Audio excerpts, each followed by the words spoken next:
halos back to normal tayo. We're free to travel, move around, have parties, etc. No? Pero Doc, no, as a public health expert, is there still a danger? Kasi hindi naman nawala yung virus. Alam ko, kumonti na yung nagkakasakit and yung mga namamatay. Pero, nandiyan pa yung virus. So what's the danger now to the public? Is there still a danger?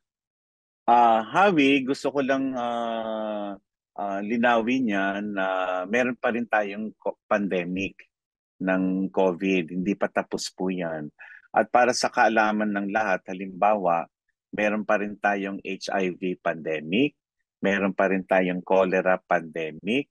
Uh, kung hindi na yan po na report ay hindi ibig sabihin tapos na po yung pandemic. Katunayan, sa pandemic treaty o anumang usapin na yan ay mapag-uusapan sa darating na World Health Assembly, isa sa gustong tanungin ano ba ibig sabihin ng pandemic? At kailan natin sasabihin may pandemic? At kailan natin sasabihin tapos na yung pandemic? Sa ngayon, sa ating bansa, sa nare-report ho namin, 25 cases a day. So ang ibig ba sabihin, halos wala na tayong kaso ng COVID-19. So tinitingnan din namin kung yung mga ospital ay nagsisikipan sa mga ICU, sa kung marami tayong severe COVID-19. Wala naman sa mga nakalipas na 4 hanggang 8 linggo na nakakaraan. So tahimik tayo sa COVID-19. Yan ba ay epekto ng bakuna? Pwede. Pangalawa, o kaya naman epekto na yan ng natural immunity natin kasi marami ang nagka-COVID pa rin kahit na nabakunahan yan.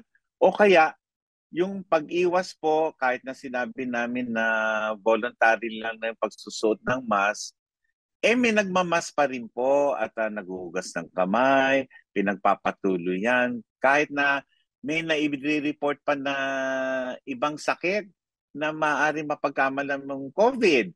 Yung halimbawa, yung walking pneumonia, nandiyan yung influenza, ngayon nga ay yung pertussis. So maraming sakit. Tanong nga sa amin meron pa bang COVID o dapat mag-alala na kami sa itong ibang sakit na maaari di kaming mahawa?